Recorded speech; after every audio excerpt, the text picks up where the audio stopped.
everyone. In this video, I'm going to go over how you can condition your dog not to react to other dogs barking. So naturally, puppies and adult dogs, when they hear barking, they'll want to bark back. Oftentimes, they will worry about what's going on, so you'll see fearful reactions or reactions of over-arousal. So instead of that, we can reinforce, it's called differential reinforcement of an incompatible behavior. You can see that there's an issue already, that she heard the neighbor's dog. Basically, we're reinforcing an incompatible behavior, which is the dog relaxing and doing nothing, but also we're using counter conditioning, which is after the bark, the dog gets something lovely, so they start to associate barking with wonderful things. So wonderful things is some delicious treats. So in between a meal, I have this deli meat that's turkey for little Mia here, because she has an issue where if she hears a bark, she barks. And so we don't want that to happen because it's going to be very stressful, because where she lives, the neighbor's dog is barking all the time. So she's reacting back at the neighbor's dog. So it's really important to understand that you also have to decrease the intensity of the trigger that the dog is reacting to during the training process so that they are comfortable while it's happening. So you might see a tiny bit of alerting at first, but you're really looking for that to disappear and the dog looking calm and confident as the training goes on. So to break up the triggers and make them easier to work on, instead of going out in the street, getting the neighbor's dog to bark at you and feeding your dog a treat, most likely your dog will be so worried and nervous and stressed by that situation, if they're barking or getting over aroused back, that giving them a treat is basically like getting popcorn while watching an action movie or a scary movie. So instead, we can break up the triggers, so you can change the duration of how long the barking happens and the loudness and proximity. Also seeing where the barking is coming from. So for this, I'm looking for my phone. So for this little puppy, I'm going to be using my cell phone, and I'm going to play barking videos, first at a low volume with just one little bark with time in between and a treat after every bark. You really want the treats, don't you? And then I'm going to increase the volume and the duration, as well as the different types of barking that is going on my phone. But another thing is keeping the phone near me so the dog knows where the source of the noise is coming from, and it's very obviously not a dog. But she's saying, "This is getting boring."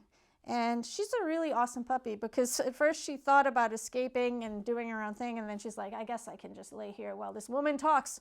Are you ready to train? Okay, let's do it. So I've got a handful of treats, and I have a video queued up of dogs barking. And basically, I'm going to play a tiny bit of barking and then feed a treat. And I have the volume down low enough that she most likely isn't going to react. I did listen to a video on my phone that had an agility run, and there were some dogs barking, and she did react to the dogs barking. I'm feeding her right now just so that she doesn't get frustrated with me not giving her a treat while I'm talking. So here we go. Good job.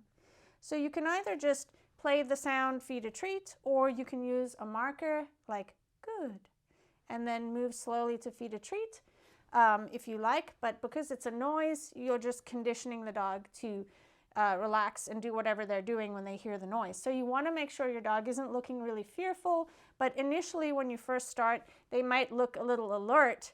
But you can lower the volume low enough and have it further away, so someone else could be playing it and then bring it closer. And I'm just playing a small amount. So one bark equals a treat. Good. And then it stops for a while. Good job.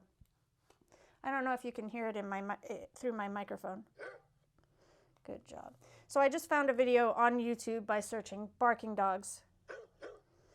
And I would stay away from something that sounds really aggressive.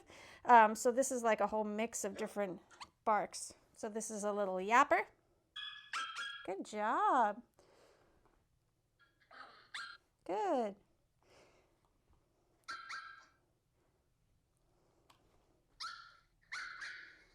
I would use something where the sound comes from you, so your phone rather than a speaker away from you at first. Good job. Also, talking over the barking makes it less scary for the dog.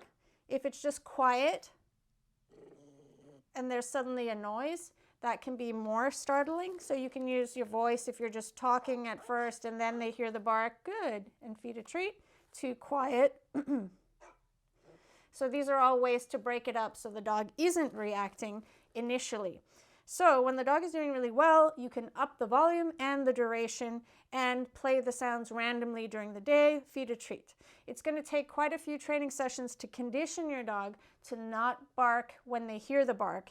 And a lot of puppies naturally will just bark if they hear barking.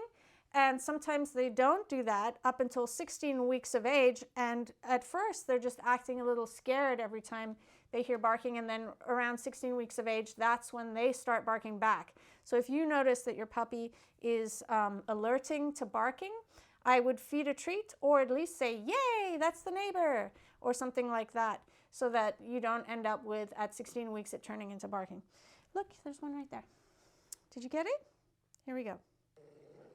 Oh, they're growling. They're playing tug. Where did you go? Let me turn you around. Good job. Good. This is a poodle. It's one of your type. Good job. Now I'm going to let it play for longer. Good job. And if she were to bark or look scared, I could just stop the recording, take a break, get it. Up the volume a little bit. Good. You can see she's getting scared about, like a little bit worried about that noise, huh? So we'll stop and then turn the volume down and just do one bark. Good job. Good. And I'd suggest doing this in some place that your dog feels the most comfortable. So in your living room where there are no noises, or the bedroom. Good job. And away from the place that they might be hearing the barking, like outside at first. So first you could do it inside, then you could do it outside, then you could do it in your yard, the front yard, on a walk, if your dog is startling at dogs on a walk. But I would save on a walk for last, because you want the dog to be as comfortable as possible. Good.